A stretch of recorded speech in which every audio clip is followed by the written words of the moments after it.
আজ স্বামী বিবেকানন্দের জন্মদিন। 1863 সালের 12 জানুয়ারি কলকাতায় জন্মগ্রহণ করেন তিনি। প্রতি বছরের মতো এবছরও তার 162তম জন্মদিবস পালন করলেন কামারহাটি পৌরসভার 24 নম্বর ওয়ার্ডের কাউন্সিলর বিমল সাহা। 2013 সালে কামারহাটি পৌরসভার সামনে রথতলা মোড়ে প্রতিষ্ঠা করা হয় স্বামী বিবেকানন্দের একটি মূর্তি। প্রতিষ্ঠার কালের পর থেকে প্রতি বছর মূর্তিতে মালা পরিয়ে তার স্মৃতিচারণা করা হয়। এলাকার বহু বিশিষ্ট ব্যক্তিত্বদের সমারোহে সম্পন্ন হয় এদিনের এই অনুষ্ঠান।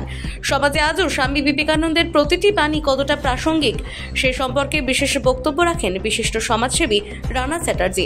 মশাল জ্বালিয়ে এদিন মিষ্টিমুখ করিয়ে সম্পন্ন হয় এদিনের এই অনুষ্ঠান। Bureau report, NB Bangla media. বিবেকানন্দের জন্মদিন পালন করুন, স্বামী বিবেকানন্দের জন্মদিন পালন করুন, স্বামী বিবেকানন্দের জন্মদিন পালন করুন। স্বামী বিবেকানন্দের কথা দিয়েই বলি, স্বামী বিবেকানন্দ খুব অসীম কষ্ট যন্ত্রণার মধ্য দিয়ে তাকে কাটাতে হয়েছে, কিন্তু কোনোদিনই ওই মানুষকে নেতিবাচক কিছু তাকে স্পর্শ করে। বরাবরই পজিটিভ ছিলেন এবং সবসময় হাসি মুখে থাকতেন। এবং তাকে যখন বলা হয়েছিল আপনি সবসময় হাসি মুখে থাকেন কেন, তো উনি বলেছিলেন যে আমি অমৃতের পুত্র, আমরা তো সকলে অমৃতের পুত্র, আমরা হাসি মুখে থাকবো না কেন। সুতরাং আমি নেতিবাচক চিন্তাকে কখনোই গ্রহণ করি না।